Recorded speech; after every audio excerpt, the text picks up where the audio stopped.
is the Big 12 getting any respect at all? This is a shocking turn. And I mean, maybe I should just throw it out there. Okay. Joel Klatt's preseason top 25. Okay. I mean, Joel Klatt, I don't think any of us take Joel Klatt as life and death. No, what I take Joel Klatt as is a Big Ten homer. That's what I take him as. I would take Joel Klatt as a Big Ten homer. Putting Penn State number one. The very fact that you would have cock on thigh that high tells me either you're just trolling people, but that you have Clemson at number 4, that you have, Georgia, LSU, Alabama, 7, 8, 9, that you have Michigan in the top 10 is absolutely a farce. But like all jokes aside, even Oregon, no one's talking about this. Oregon has questions at quarterback. I mean, I know Big we time. all know and love Dante Moore, but the reality is he's unproven on that level. And that's all cool that you went 13-0 and then got your ass beat by Ohio State, but like 5th, like, come on, dude. I mean, I obviously we're going to get to the Big 12, but I look at this and I say, okay, this is the same guy putting Oregon at 5 that's got Utah at 25. Like, which is just crazy. If you said to me, hey, like, who's a better team, Utah or Iowa State? Well, Iowa State went further last year, obviously, had a better year. But if you look at what Utah has done, I mean, I have some questions, right? I mean, I'm going to sit here and say that I think Utah's much improved, and I think they're going to be a problem in the Big 12. But I would agree. I think the biggest indictment on this screen, if we're really getting into this, and again, this is just Joel Klatt. This is not the coaches poll. This is just Joel Klatt. But the idea that you have an Arizona State team that took Texas to the wire behind Indiana, the idea that very same team is behind Michigan with what's going on with Michigan. I don't know how you look at this list right here and say, yeah, man, God, this is just super accurate. I don't get it. Like, I saw this, and I'm not trying to be a hater, but I honestly was embarrassed for him because Penn State being number 1 overall, that's an embarrassing take. There's no way, no how to justify Ohio State being number 1 overall and being ahead of even Ohio State. Look at the on-3 graphic for the coaches poll. Mm-hmm. This feels a lot more realistic. Texas, Ohio State, Penn State 3rd. Okay, I can get down with that. Georgia 4th, can get down with that. Notre Dame 5 without a starting quarterback. I at least Joel has them 6th, right? But you look at Notre Dame 5, Clemson 6. Am I the only one that's asking what am I missing on Clemson? And if there's a Clemson fan, I would love to talk about this. Somebody explain to me, what am I missing with Clemson? The incredible part with Clemson and Notre Dame is that Notre Dame, like you just said, right? Notre Dame doesn't have a quarterback, and people are putting them at 5 and 6. How? At that very same time, though, and I love this contrast. This is the one thing I love about college football. So Notre Dame doesn't have a quarterback, and people are putting them top 5. But Clemson has a veteran quarterback, has a guy in Dabo who's been to the college football playoff a bunch of times, won national championships, not recently, but has won them, like has been through it. And they're behind Notre Dame. Like, with all due respect, if you're going to have Notre Dame at 5, Clemson can't be 6. That doesn't logically work. Yeah. But Oregon 7, Alabama 8, LSU 9. And then there you go. 11 with Arizona State, 20th with K-State, 20th, Iowa State 22, BYU 23, Texas Tech 24. Texas Tech, 19 with Joel Klatt, ahead of Iowa State. Like, you look at Joel Klatt with Oklahoma at 24. Anybody notice what's not on this page? Now, I know we have Ohio State at 19. Yeah. Ohio State. Thank you. We have Ohio State at 19. Ohio State. Right? Like, Oklahoma not on the coaches poll. First time since 99. 1937. Right. Before the coaches poll was ever invented. Right. Oklahoma, and you guys really think with Oklahoma not even making the coaches poll, you don't have real reservations about Venables even keeping his job? If this is another sub 8, 9, probably 9-win season, if they go 6 wins. Now, I know we can't all be Mike Gundy, and 6 wins would be some kind of earth-shattering accomplishment. But I think there's some real stories on this, and the number one story is nobody believes in the Big 12. Yeah, I couldn't agree more. I think I think the wild, opinions on like, the Big 12 not even really being consistently in the top 15. I mean, you have, some people think Arizona State is, a top 12 team. Other people have them as just barely inside the top 20. Like I think that people have such a, just such a, I don't know if it's a disrespect, a lack of belief. I don't know, but I don't know either. It's crazy what happens. You say, okay, Big 12 college football playoff worthy Big 12 team took Texas to the wire. That's probably what, like a top 10 team, top 12 team, right? Probably. And Arizona State can't even really get a sniff. And the part that bothers me is we're more than happy to just say, yeah, it's Ohio State, it's Penn, it's Texas. Like, this is just a group of dudes that shows up to the first tee every year and we're good to go. Like that, I feel like that's what these polls do. You look at every single poll, Joe Klatt, Brett McMurphy, even the coaches poll.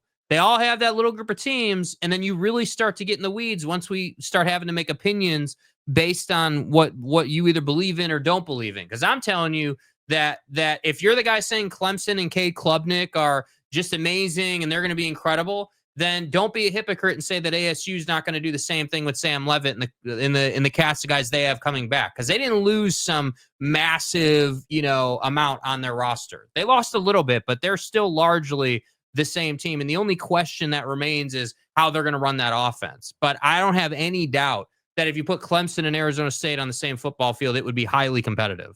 Yeah, I don't know how you fix it either. I because I just don't think, and this is just my opinion, I just don't see how you can put this club in a situation where, or this league in a situation where you don't see any of the teams in the Big 12 making any kind of push to be a national championship contender. Because that's what you're saying here. And I know everybody gets excited when we're like, oh, well, we can pretty easily have 5 Big 12 teams in there. Is there anybody here today who believes, without Jake Retzloff, that BYU is somehow the 23rd team in the country and better than Texas Tech? What this tells me is that a lot of people don't understand the football programs in the Big 12. That's what this says to me. K-State one of the 20, only one of the 20 best teams in the country? You're telling me there are 19 football teams in this country better than K-State? You're telling me that's as well as this league can do for a second spot? And Arizona State's 11th? And Arizona State is the best team in this league? And to your point, Jake, anybody see Utah on this grid? How's BYU on there and Utah's not on there? BYU didn't even have quarterback. It's remarkable to me. So we can sit here and we can say Joel Klatt's some kind of nut job, but at least he's got Utah there, right? And not BYU. But I think this league is so incredibly invisible to 9 out of 10 people who vote in these things, whether it be coaches in this case. You watch when the AP comes out and you watch how steep and long the climb will be for the Big 12 to get multiple teams into the college football playoff all season. I think it's almost impossible. And the amazing thing is like, what was it? Joel Klatt had Baylor on his at the bottom, I think in the high 20s. Like, Baylor's not getting any love in any other one. And like, to me, Baylor's the perfect example of the point that I keep making, which is, hey, you're telling me, you're honest to God sitting here telling me that Baylor is in your top 25. Yeah. But another team in the Big 12 is not. Like, how is it that Baylor made your top 25, but then BYU is in another top 25 and Baylor's out? Like, I just think that these top 25, the coaches poll, like all these things do is they tell me who you are as a national writer who doesn't pay attention, in my opinion. But look at number 25. What you're telling me is that Boise State belongs in this poll and Utah does not. How can you make that case? You can't tell me there's a single person watching this show who thinks that Boise State is better than Utah. If that is your belief, you know nothing about Utah football. You can't which is say, remarkable. Dude, remarkable you can't to say me. they're better than Utah, and then at the same time say, hey, well, Ashton Jeanty was the Heisman last year, and without him, they wouldn't have done anything. Because now he's gone. So you can't make that case both ways. And that's the part that really drives me nuts. And I understand a lot of this, and I'm sure you guys are commenting, a lot of this is, oh, well, they're meant to be talking points. They're meant to start the fire on the season, Monty. That's what these are all about. And has to be. It did start the fire, but I think there are lines and limitations or I guess, guardrails that we kind of have to stay within on some level. Like, you can't honestly have Baylor in your top 25 right now. They're like Baylor, BYU. I mean, it would be the same thing as saying, oh, well, man, gosh, I believe Scott Satterfield and Cincinnati are the 25th best team, even though they haven't done a damn thing in 3 seasons. Like, you don't have a way to say that, man. And that's where I say, if you look at the coaches poll, you're going to see, hey, the top 10, very educated. Everyone knows them. We all agree on that. We're all good. Once you get past 10, that's when the conversation starts. Yeah, I just am amazed. I look at some of these numbers and I am just amazed. Are you Yeti? Uphill climb, unfair. I mean, but that's the reality of it, right? See, I disagree. Unfair is the wrong word. It's not unfair. The Big 12 has not earned love. The Big 12 has not done enough winning to justify them getting the bias. Because again, the Big 10 teams, the SEC teams, like Clemson's a perfect example of this. There's absolutely no reason to sit here and be like, oh yeah, Clemson's one of the 5 best teams in the country. They're a top 25 team. I would say I would have Clemson anywhere between 9 and probably 15, 16. That's a reasonable range. When this came out today, because I value Clemson as a top probably 15 team. Yeah. And I'm sitting here saying to myself, 6th? 4th? Like, what is it that I am missing about Clemson? And maybe I'm just over here selling them short. I don't know. Well, everyone's saying, oh, well, they're veteran and they're, Klubnik and the experience. I mean, can I don't not argue say that about everybody? I don't argue that. Yeah, I mean, I think quite literally, Jake, I think you can say that about everybody, right? But it just feels lofty. David Person's a member for 7 months.